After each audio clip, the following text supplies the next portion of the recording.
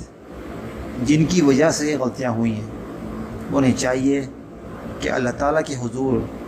گڑ گڑا کر توبہ کریں، استغفار کریں، اعتراف کریں کہ ہم سے غلطیاں ہوئی ہیں، اور اپنے ڈپارٹمنٹ کے انچارج کے پاس بھی جا کر ان سے معافی مانگیں اور ان سے کہیں کہ ہم اس بات کا عزم کرتے ہیں کہ آئندہ اس طرح کی غلطی کبھی نہیں ہوگی۔ جناب علی، ہمیں یہ بات ذہن نشین رکھنے کی ضرورت ہے کہ اگر ہم اپنی غلطیوں کی اس دنیا میں معافی مانگ لیں تو اس میں ہمارے لیے زیادہ بہتری ہے، ادروائز اللہ تعالیٰ کا قانون بہت سخت ہے، کوئی بھی مکافات عمل سے بچ نہیں سکتا۔ اگر آپ نے یہاں پہ معافی نہیں مانگی تو اللہ تعالیٰ کے قانون کے مطابق آخرت کی زندگی، جو کہ لاکھوں کروڑوں سال پہ مشتمل ہے، وہ آپ کے لیے خطرے میں پڑ جائے گی۔ وہاں آپ کو ایک طویل عرصے تک نہ ختم ہونے والی زندگی میں اذیت کا سامنا کرنا پڑے گا۔ اس لیے خدا را اسی دنیا میں معافی مانگ لیجئے، اپنی جرم کا اعتراف کر لیجئے۔ یہ بہت بڑا حادثہ ہے،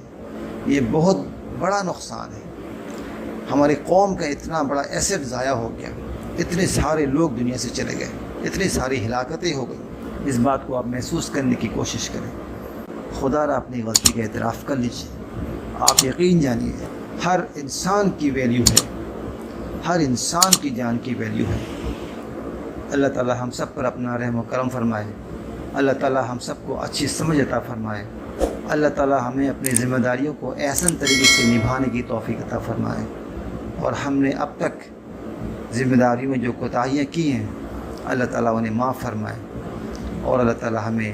سیدھی راہ پہ چلنے کی توفیق عطا فرمائے۔ اسی کے ساتھ آج کی ویڈیو مکمل کرتے ہیں، انشاءاللہ پھر آئندہ کسی ویڈیو میں آپ سے ملاقات ہوگی، تب تک کے لیے اللہ حافظ۔